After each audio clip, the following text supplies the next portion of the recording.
अस्सलाम वालेकुम नाज़रीन इकराम, मैं हूँ आपका मेज़बान ख्वाजा आसिफ भट्ट। नाज़रीन, पिछले 3 रोज़ से मैं इक़्तिदार के जुड़वां शहरों इस्लामाबाद और रावलपिंडी में पाया जा रहा हूँ। तजस्सुस था कि जानने की कोशिश करें कि ये फ़ज़ाएँ क्या कह रही हैं।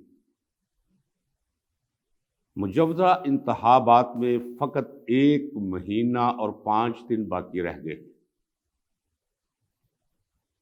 शहर लाहौर और उसके आसपास के अज़ला में मंज़र इंतहाई अफसरदा चला आ रहा है। नहीं तो गुज़श्ता इंतख़ाबात में 2-2, 3-3 महीने पहले आपको फ्लैक्सेस लटकी नज़र आती थी, बिलबोर्ड्स पे आपको नारे लिखे नज़र आते थे, लोगों में जोशो खरोश नज़र आता था, चाय खानों में, सड़कों, गलियों, मोहल्लों और चौकों में गहमा गहमी हुआ करती थी। जिसे देखो वो इलेक्शन पे अपना कोई नुक्ता नज़र पेश कर रहा है। लेकिन ये कैसे इंतख़ाबात है? यूं है कि जैसे शादी वाले घर में कोई लाश बिछी हो और सफ़े मातम बाहर पड़ी हो और लोग खामोशी के साथ इमली और खजूर की गिटकों पर विरद कर रहे हो। ये है वो मंजर उन इंतख़ाबात का जो 35 दिन 34 दिन बाद होने जा रहे हैं। चले, पीटीआई तो जबर का शिकार है, सितम का शिकार है, जुल्म की चक्की में पिस रही है, दीवार के साथ लगाने की पूरी कोशिश की जा रही है, पूरी रियासत लगी हुई है। अफसोस के साथ मुझे लफ्ज़ रियासत इस्तेमाल करना पड़ रहा है। रियासत जो आप भी हैं और मैं भी हूं। लेकिन ये एक झुल है, ये एक फरेब है। अब पाकिस्तान की हद तक रियासत नाम सिर्फ ताकतवर हलकों का रह गया है, उन अदारों का रह गया है जो किसी से आज़ादी छीन सकते हैं, जो जब चाहे किसी थाने हवालात में किसी को बंद कर सकते हैं, किसी को जेल में डाल सकते हैं, किसी के घर में ला कानूनियत की अखीर करते हुए घुसकर किसी की माँ और बहन के सर से दुपट्टा छीन सकते हैं। ये है आपके मुल्क की रियासत का तसव्वुर, ये है रियासत, अलमिया है एक। चले, पीटीआई तो इस अलमिया का शिकार है। लोग लबस्ता है, लोग खामोश हैं, लोग सहमे हुए हैं, लोग डरे हुए हैं, लोग घरों में छुपे हुए हैं। लोग ये तक नहीं बता सकते सड़क पर आकर के हम वोट किसे देंगे, इतना जबर। चले, पीटीआई तो खामोश है। और भाई कोई बताए ये मुस्लिम लीग नून को क्या हुआ?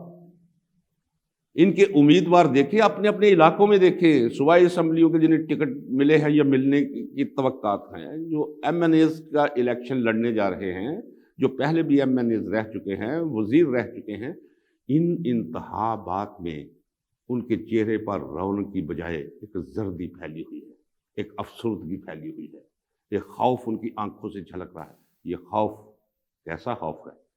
ये खौफ है इमरान खान का खौफ, वो जो कैदी नंबर 804 जो है वो जेल के अंदर बंद रखा हुआ है। उसे वो अंदर बैठ के भी मुस्कुरा रहा है, उसकी जो तस्वीर आती है उस पे चेहरे पे एक रौनक दिखाई देती है। और ये बाहर फिर रहे हैं, ये मौजें कर रहे हैं, और भाई इन्हें लाया गया है कि आए आपको इक्तदार दे।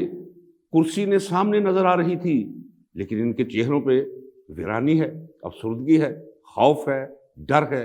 ये किस चीज का डर है? ये डर बल्ले का डर है। अगर बल्ला छीन भी लिया जाए तो हर वो शख्स जिसके बारे में किसी न किसी तौर पे ये खबर किसी हर हल्के में पहुंच जाएगी कि ये पीटीआई का नुमाइंदा है जो इंतखाब लड़ रहा है, तो लोग जौक दर जौक उसे वोट डालेंगे। ये मुस्लिम लीग नून की खामोशी और ये अफसरदगी, इसकी वजह ये है कि इन्होंने खुद भी सर्वेस करवाए हैं। आप छोड़ दें गैलप सर्वेस, जो खुद इनके सर्वेस, क्योंकि इनके अंदर भी, मुस्लिम लीग नून के अंदर भी मेरे ऐसे दोस्त बैठे हुए हैं जो होते ही अभी मरियम नवाज के साथ हैं या नवाज शरीफ के साथ बैठे होते हैं, और जब तन्हाई में मुझे मिलते हैं, उनसे बात होती है, तो वो वही कुछ कहते हैं जो मैं कह रहा हूं। इनके सर्वेस ये कहते हैं कि आवाम इन्हें रद्द कर चुकी है। ये खामोश लोग जो हैं, ये इलेक्शन के दिन पर्ची को बर्छी बनाकर इमरान खान के मुखालफों के सीनों में पेवस्त कर देंगे। یہ وجہ ہے، اس برچیز کا خوف ہے، اور اس دن جسے 8 فیبروری کہتے ہیں، اگر انتخابات ہوتے ہیں، جو میں مسلسل اپنے ولاگز میں کہتا چلا ہوں اور آج پھر کہہ رہا ہوں کہ سارے انتظامات مکمل دکھائی دے رہے ہیں بظاہر، لیکن میرے اندر ایک لہر چل رہی ہے کہ یہ انتخابات، ان کا انعقاد ابھی بھی مشکوک ہے، کسی نہ کسی ہیلے بہانے سے اسے مؤخر کیے جانے کے امکانات ابھی بھی پائے جاتے ہیں۔ یہ وہ غیر یقینی ہے جو صرف مجھے نہیں، پوری قوم غیر یقینی کا شکار ہے۔ تو کیسے خوشی آئے گی اس معاشرے میں، کیسے خوشحالی آئے گی اس معاشرے میں، کیسے معیشت اس دلدل سے نکلے گی، کیسے سیاست بند گلی سے نکلے گی؟ تمام راستے بند کر دیے ہیں طاقتور حلقوں نے۔ میری ان سے گزارش ہے کہ یہ بند گلی کے دروازے کھولے۔ میں نے اپنی آنکھوں سے پاکستان ٹوٹ کے دیکھا ہے، یہی حالات تھے، عوام کے یہی احساسات تھے۔ بنگالی دبے ہوئے تھے، بنگالی سہمے ہوئے تھے، بنگالی خاموش تھے، بنگالی لب بستہ تھے، بنگالی جھکے ہوئے تھے۔ لیکن جب اخیر ہو گئی تو پھر بنگالیوں کے ہاتھوں نہ بلوچ بچا، نہ پنجابی بچا، نہ سندھی بچا، نہ کوئی پٹھان بچا۔ وہی صورت دہرائی جا رہی ہے۔ اور میں پہلے اسے فقط ایک معقولہ سمجھتا تھا کہ تاریخ کا سب سے بڑا سبق یہ ہے کہ تاریخ سے کسی نے سبق حاصل نہیں کیا۔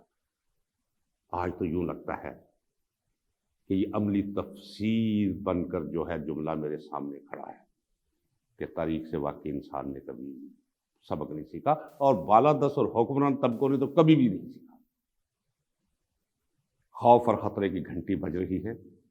ایسے انتخابات سے کنارہ کشی کیجیے کہ جو کچھ ملک میں ہو رہا ہے خدا را اسے بند کیجیے۔ صرف اور صرف آزادانہ اور غیر منصفانہ انتخابات کے انعقاد، اور جو بھی عوام کے ووٹوں سے جیت پائے اسے اقتدار منتقل کرنے، اور پھر اسے آزادی کے ساتھ بغیر کسی دباؤ کے حکمرانی کرنے اور پالیسیاں بنانے کا اختیار دیا جائے۔ جب تک یہ نہیں ہوگا پاکستان بند گلی سے باہر نہیں آئے گا۔